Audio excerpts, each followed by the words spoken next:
Bonjour et bienvenue sur ma chaîne YouTube consacrée à la mise en page automatique sous InDesign. Aujourd'hui, on va survoler rapidement trois possibilités permettant de réaliser un catalogue sur InDesign à partir de données structurées, soit un tableau Excel, soit un export de base de données. Alors moi je suis parti d'un tableau Excel qui se présente comme celui-ci. Donc on voit j'ai mes données, nom de la société, les adresses, etc. Et donc la première méthode que je vais vous présenter, il s'agit de la fusion de données. Alors je vais venir sur InDesign, sur mon fichier que j'ai prévu pour effectuer cette fusion de données. Là voici, voilà le fichier avec les différentes préparations de champs. Et donc je vais aller maintenant dans Fenêtre utilitaire fusion des données. Alors j'avais préparé la source de mes données avec les noms qui sont tous là. Et donc maintenant je vais effectuer la fusion, créer un document fusionné. Donc je vais faire qu'un enregistrement par page. Et puis dans Options, je vais supprimer les lignes vides des champs vides. Voilà, il est déjà coché, je le recoche. OK, et on va voir ce que ça donne. Là, il prépare ma fusion.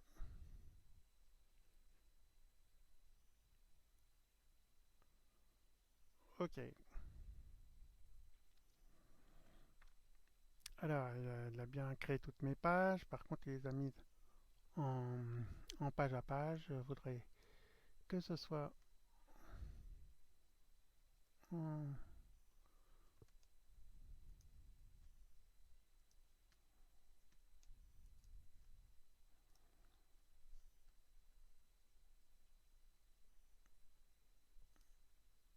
Voilà. Maintenant, c'est en double page. C'est quand même un tout petit peu mieux. Voilà, je vais me mettre en aperçu pour voir ce que ça donne. Ok, donc il reste quelques petits réglages à faire, mais l'essentiel est là. Toutes les données sont arrivées. Voici, c'était la première méthode. Alors, la deuxième méthode, c'est de passer par XML. Alors, pour passer par XML, donc j'ai préparé mon fichier XML ici. Donc, on peut voir que j'ai mis en page un resto avec les différentes balises. Alors, je vais revenir sur mon fichier Excel et vous montrer en fait que j'ai été obligé de bidouiller un petit peu mon fichier Excel pour ajouter en fait les balises dont j'avais besoin. Et puis après, avec quelques recherches et remplacés, etc., après l'export texte du fichier Excel, je suis arrivé à quelque chose qui se présente comme ça. Bon, ça a l'air un peu confus, mais c'est du XML avec des balises d'ouverture de champ, de fermeture de champ, etc.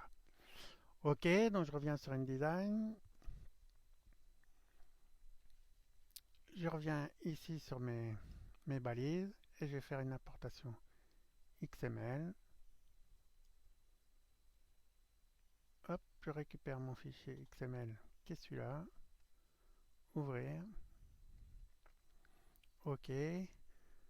Alors normalement on va voir qui va avoir fait la première page. Voilà.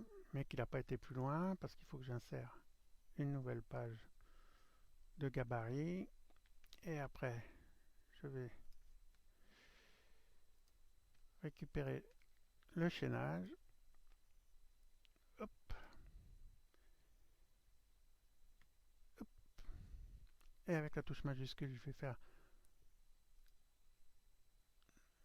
crée le chaînage avec majuscule pour qui crée les pages que j'ai besoin. Et voilà. Donc là, on voit toutes les différentes balises et les différents champs. Donc si je me mets en aperçu, on peut voir que tout ça est bien arrivé, sans problème. Ok. Donc ça, c'était la deuxième méthode. Et j'en arrive à la troisième méthode, en fait, qui est de travailler avec un plugin qui s'appelle Easy Catalog. Alors, j'ouvre le fichier que j'ai préparé pour l'import à Easy Catalog. Alors effectivement, pour la mise en page d'un catalogue, je dois vous dire que ce plugin, c'est la Rolls, hein, parce que C'est très puissant. Alors pour pouvoir faire mon import Easy Catalog, j'ai préparé une bibliothèque qui se trouve ici.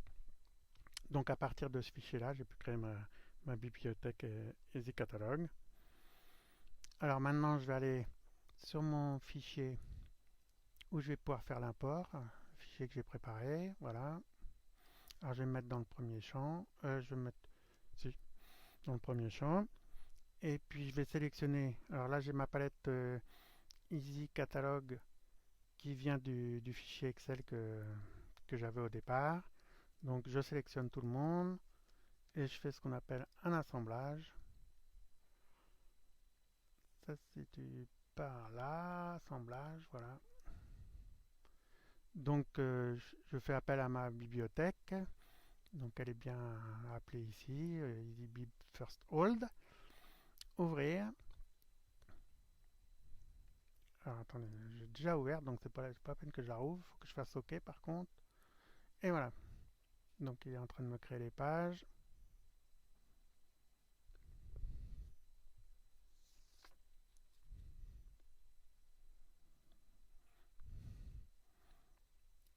Et voilà, les pages sont créées. Alors l'intérêt d'Easy Catalog, en fait, c'est que vous avez toujours un lien entre les données du tableau et les données de la mise en page. Et donc, vous pouvez faire des mises à jour. Soit vous mettez à jour votre fichier InDesign et après vous pouvez mettre à jour votre tableau, ou soit vous mettez à jour votre tableau et vous pouvez mettre à jour votre fichier InDesign. Alors, Easy Catalog, c'est un produit très complet. Vous pouvez faire des trucs assez compliqués avec des sous-ensembles, avec des tableaux. Bref, c'est ce que je vous disais tout à l'heure, c'est vraiment la Rolls. Alors après, le défaut d'Easy Catalog, eh ben, c'est le défaut de la Rolls aussi, c'est que c'est un peu cher, parce que ça vaut plus cher que le plugin, il vaut plus cher que InDesign lui-même. Alors à vous de voir, suivant les travaux que vous avez à réaliser, si ça vaut le coup d'investir. Alors voilà, j'espère que ce tutoriel vous sera utile pour réaliser les catalogues que vous aurez à faire. Et je vous dis à bientôt sur ma chaîne YouTube dédiée à la mise en page automatique sur InDesign, que vous pouvez retrouver sur YouTube à mon nom Benoît Le Prince ou sur mon site internet www.artstudio.fr.